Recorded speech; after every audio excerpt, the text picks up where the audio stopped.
Hey guys, welcome to another episode of NYC Geek Society. I'm Axel, and this is Jon, and we just went through a conference about storytelling and writing in video games with Amy Hennig. You might know her from the Uncharted series, Ian Dallas from Giant Sparrow Games. You might know him from What Remains of Edith Finch, and Sam Barlow, the creator of Her Story. So yeah, this was a cool inside look to, I don't know, what goes into, I don't know, the overall storytelling in video games. Right, so it was about narrative in video games. Very great, a good panel of people to discuss that for sure. Amy Hennig is, of course, the creator of the Uncharted series, among other things. I think she started with creating the Legacy of Kain games. Or I know that's what she was known for before Uncharted. Just writing down a list of notes. I forgot kind of that she brought up that at the time of making Uncharted, it was kind of a hard thing to do to make a video game character that just had like a t-shirt and jeans and like tousled up hair. Yeah, that was kind of surprising to hear. Well, I mean, not it's really hard surprising, to design. But it's kind of like, it's funny thinking about that now because of how influential, Uncharted was. Because if you remember back at the time, every character kind of looked like Gears of War, like just some kind of meathead soldier guy, Mm-hmm. And they kind of like changed that, with Uncharted, where now you could have a video game character that looked kind of like a normal person. That's interesting, though. Why would it be harder to design a character that just has like jeans? No, she just meant that it was harder to have a video game that was. That was just like an ordinary.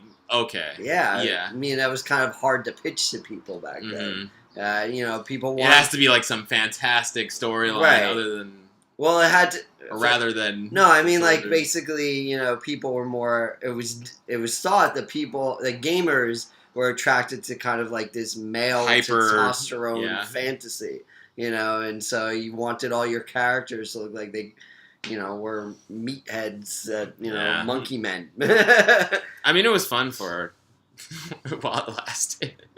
I don't know. I always thought it looked weird, that whole era of just like everyone just kind of not barely looking human, Remember Final Fantasy VII Block Cloud? Anyway, and then some other notes I have here is Amy Hennig was talking about that she based a lot of her stories off of Penny Dreadfuls. I didn't really know what that was, but she said it was kind of like comic books before comic books. I know I've heard of the TV series Penny Dreadful. Are these just comics that... They're like genre books, that's what she said. Oh. And then... I mean, did they cost a penny? I remember they're like penny comics. I don't know if that's like the longhand term. I don't know. I'd like to look that up more. Ian Dallas was there. He made What Remains of Edith Finch, which was one of my favorite games. I feel bad that I haven't played these games. Well, Edith Finch and Her Story. Yeah, you really need to play them. They're very short experiences too. You can get them done in a couple hours, but very meaningful and very beautiful stories, both of them. So What Remains of Edith Finch, the basic elevator pitch of that game is that there's this young woman kind of in like her 20s, I think, and she's the last surviving member of her family. That it's kind of rumored that her family's almost cursed because everybody in her family has died some kind of tragic death. And so she goes back to her family home, and you go through all the rooms of the people that used to live there. And in each room, you sort of play a video game interactive experience, experiencing how they died. And it sounds really dark, but actually it's kind of uplifting and inspiring in a lot of ways too. And it's just a very beautiful game. I feel like I remember a game like that, but I'm not sure if it was that one though. Because I remember this game where there was ghosts and there's no ghosts. There's no supernatural. Okay, so it wasn't that one. There's no supernatural. Right. So that was different. But then you had yeah. So one of the things that I thought was interesting that Ian Dallas said is that he, waits to the last minute to write the story of the game. Yeah. Which is pretty. I already kind of knew about that in most games when it comes to narrative. Yeah, like in Tomb Raider, they did that. I believe the first one. It was gameplay first, and then the story. But then the story ended up suffering. Exactly. Usually the story suffers. That's why I was a little surprised to hear that. But it was interesting the way he was framing it, where he's like. He said it's kind of like setting the table before you serve the food. It just makes it where you kind of have to set up what's going to happen and the environments before you kind of touch it all up and connect it all with the story. Yeah, but obviously that doesn't work for everyone, but it worked for his team. Yeah, I guess so. What Remains of Edith Finch. And Sam Barlow is there, talk about her story, which, do you know much about her story? I mean... He mentioned audio tapes telling the story. It kind of reminds me of Metal Gear Solid 5 when he said that. Not really. Kind of a little bit, but basically what her story is it's basically a bunch of live action videos, and the idea is that you're at this old kind of 90s computer, and you're looking at these old interrogation videos about a murder that took place, and they're interrogating this woman. But because it's an old computer, you have to figure out the exact search words to search for to find the tapes. And so, for example, you'll have a couple of keywords that you could figure out. So, I can see how it works on iOS. Yeah, so then you just search a term, and then a bunch of videos that are related to that term come up, and then you watch some of those videos, and you might think of other things to search for, and slowly you start to piece together the story of what might have really happened. And that's awesome. Yeah, it's fascinating. I hope anybody watching this video, gets inspired to check it out, because I feel inspired to check out those games. Yeah, you could get it on Steam and iOS and all these different places. Yeah, they were talking about how do we get games to more people, and I guess I'm going on a tangent here, but Amy Hennig went on to talk about people get into gaming through a Trojan horse. Maybe it's your father, your mother, your brother, sister, whatever that's into gaming. And you have to really know someone that's into it. You need to know somebody to get into gaming.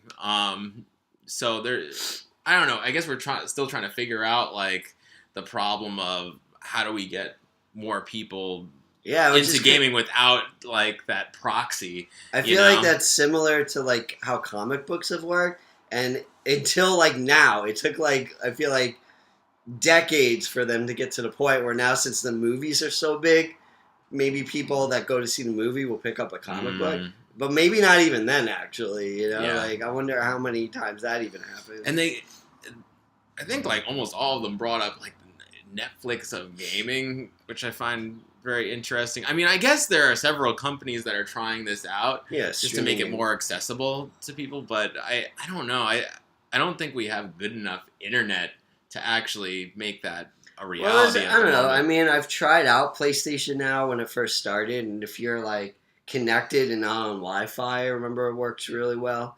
But she made mention for example, if Netflix gets into video games, that could be a big deal. I could see something like that happening down the line, where if the streaming gets better and better, then maybe Netflix would want to be in your subscription service, you could watch movies and TV shows and play video games.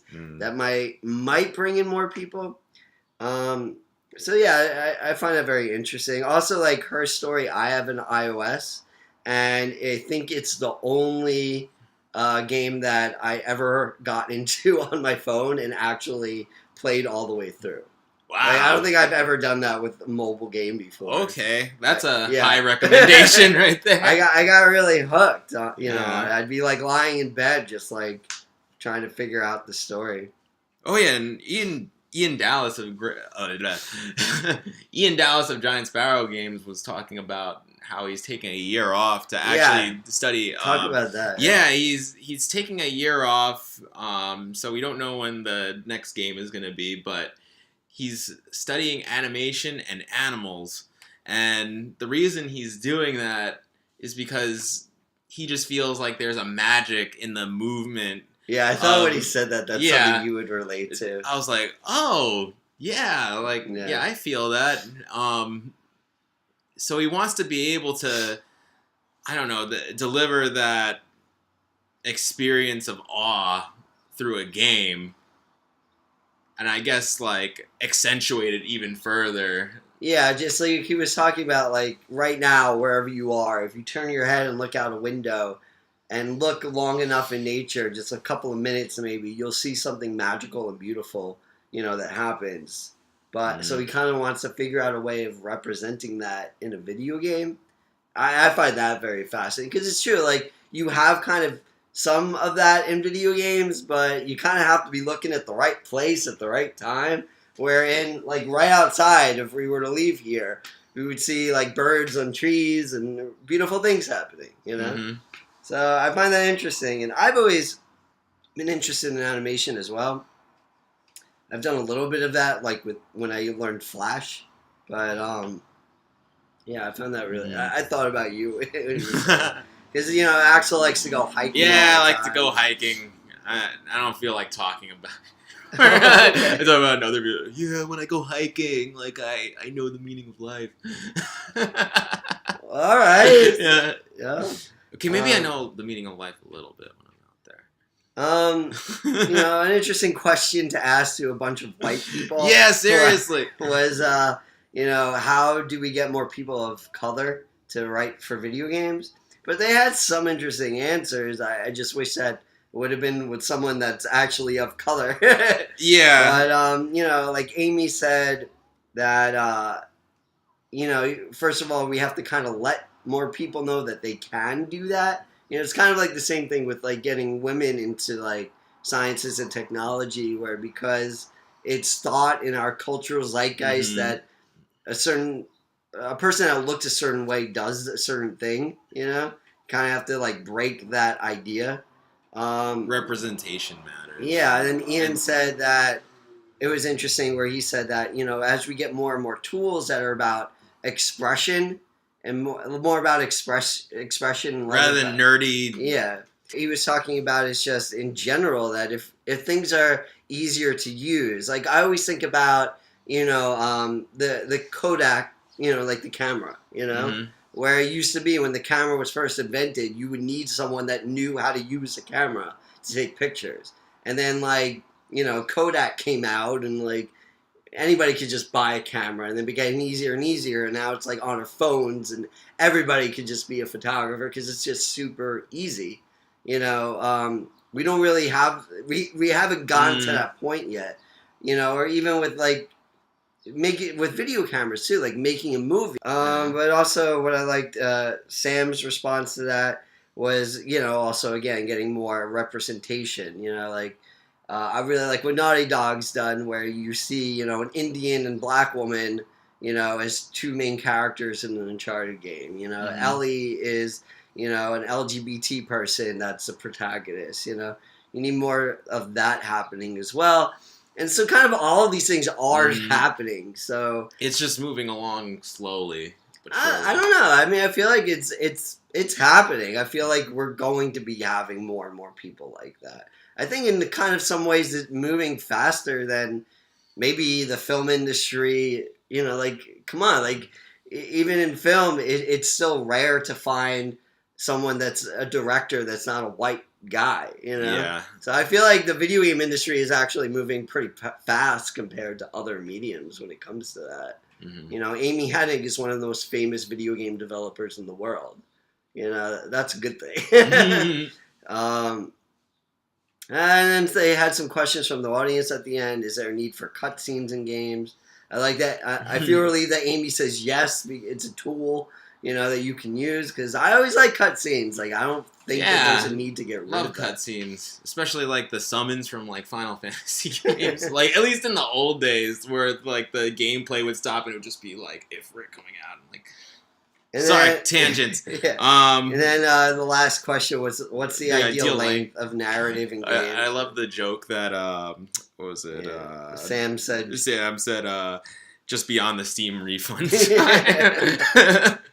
But all in all, like what they said is that they just want to show that narrative in video games isn't going away and single player experiences aren't going away.